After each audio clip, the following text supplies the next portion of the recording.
She tells you she loves you, but her phone is suddenly guarded like it holds state secrets. You're not going crazy, and you're not just being insecure. That little feeling in your gut, the one you keep pushing down, might be trying to tell you something important.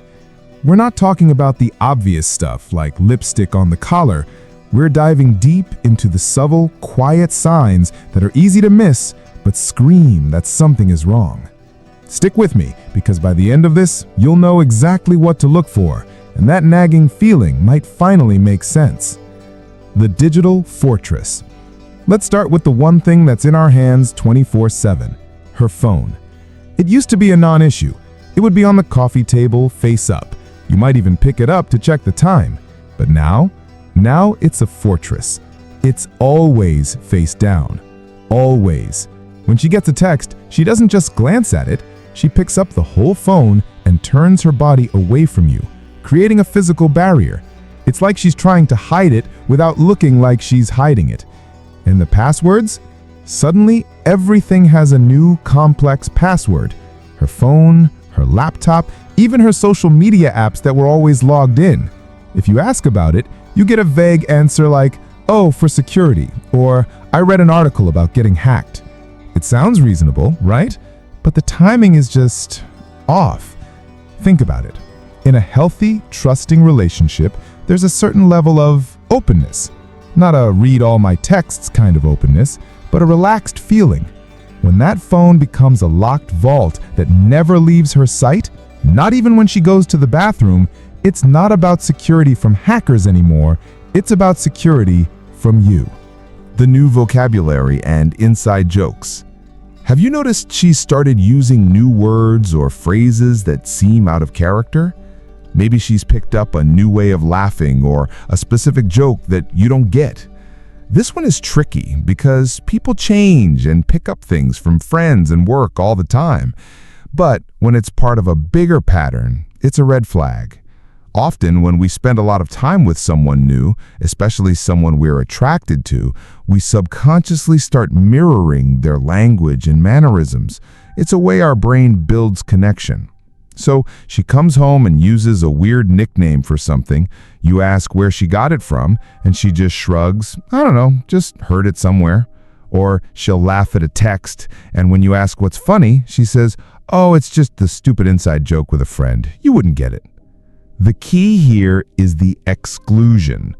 Inside jokes are for insiders. If you're suddenly on the outside of a bunch of new jokes, phrases, and stories, it's because she's building a new inside with someone else. You're no longer the primary person she shares these little moments with. The friend who gets all the attention. There's a new friend on the scene. Maybe it's someone from her new gym, a coworker, or someone she reconnected online. And suddenly, this person's name is in every other sentence. "Oh, Mark said the funniest thing today." "Oh, Mark recommended this amazing restaurant. We should go." Or, "I was telling Mark about that problem I had and he gave me the best advice." It's Mark, Mark, Mark. When you ask more about this Mark, the details are a little fuzzy. She might get defensive, saying, "What, I can't have male friends?" Of course she can. This isn't about jealousy of a friendship. This is about emotional energy. Every relationship has a finite amount of emotional energy. When a huge chunk of that energy, the excitement, the secrets, the deep conversations, is being redirected to a new person, your connection is being starved. She's getting her emotional needs met elsewhere, so she has less to invest in you. You used to be the first person she'd text with good news. Now, you have a feeling you're the second. Your intimacy has changed, but not how you think. Most people think cheating means the romance stops, and sometimes it does. But a far more confusing and hidden sign is when the intimacy suddenly gets better, or just different. She might start suggesting new things in bed, things you've never done before, new positions, new techniques. You might think, "Wow, this is amazing. She's finally opening up." And it could be that, but it could also be that she's learning these new tricks somewhere else and is bringing them home. It can feel exciting, but there's often a subtle emotional disconnect. It might feel more physical than intimate, more like a performance than a connection. It's a strange feeling to describe, but it's like she's there physically, but her mind and heart are somewhere else entirely. This is often driven by guilt. By initiating more or better intimacy, she might be trying to convince herself and you that everything in your relationship is fine, even great. It's a smokescreen to hide what's really going on. The critic in the room. Does it feel like you can't do anything right lately? The way you chew your food, the shows you watch, the shirt you're wearing, everything is suddenly a target for criticism. Little things that she used to find charming or didn't even notice are now incredibly annoying to her. This happens for a simple yet brutal psychological reason. She's comparing you. In her mind, she has another man on a pedestal.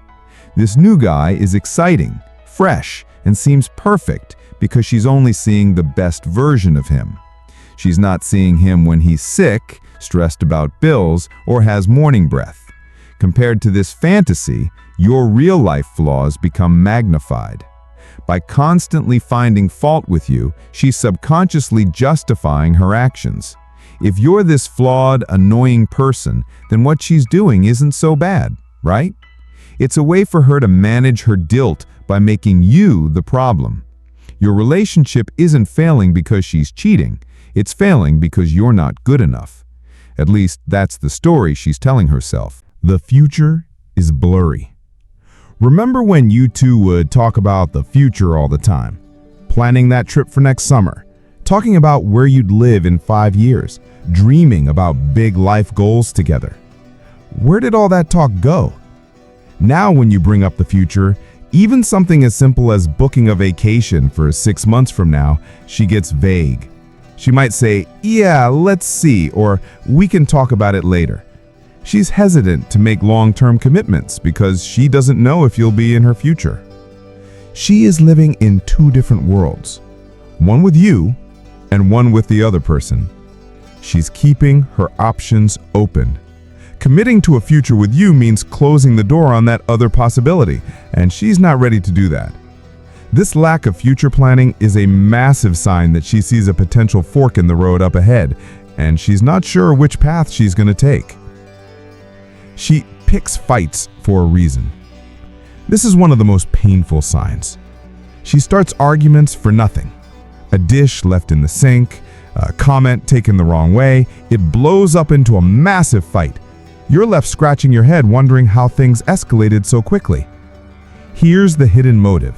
She needs space. She needs a reason to storm out of the house. An argument provides the perfect excuse. She can slam the door, yell, "I need some air," and be gone for hours. This gives her a window of opportunity to see or talk to the other person without raising suspicion. It also serves that same purpose as the constant criticism. It builds a case against you. Every fight is another piece of evidence that the relationship is broken. It helps her feel less like a villain and more like a victim who is being driven into someone else's arms. She isn't cheating because she's a bad person. She's cheating because you're impossible to live with. It's a cruel but effective way to shift the blame. So, what now? The hardest part.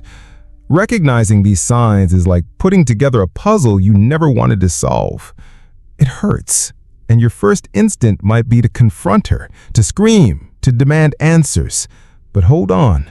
The challenge here isn't just knowing, it's figuring out what to do with that knowledge. Accusing someone without concrete proof can destroy trust forever, even if you're wrong. But ignoring it will eat you alive. This is the moment where you have to take a deep breath and decide your next step. This isn't about playing detective and trying to hack her phone. That path leads to more pain and paranoia. This is about finding the courage to have one of the hardest conversations of your life. The key is to approach it from a place of your own feelings, not accusations. Instead of saying, "Are you seeing someone else?" which will immediately put her on the defensive, try starting with how you feel. Say something like, "Lately, I've been feeling really disconnected from you. It feels like there's a distance between us that wasn't there before, and it's making me feel scared. Can we talk about what's going on with us? This opens the door for a real conversation, not a fight. Her reaction to this will tell you everything you need to know. If she gets angry and turns it back on you, calling you insecure or crazy, that's a huge red flag. But if she's willing to talk, to listen, and to address the distance you're feeling, there might be a chance to figure out what's really going on. Ultimately, these hidden signs are symptoms of a deeper problem. Whether it's another person or not, the connection, communication, and intimacy in your relationship are fading. Recognizing these signs isn't about winning a gotcha moment. It's about giving you the clarity you need to either fix what's broken or find the strength to walk away from a situation that is slowly breaking you. You deserve honesty, and you deserve to be with someone who chooses you every single day. If this video opened your eyes, subscribe to RainWish for more content that tells it like it is. Goodbye.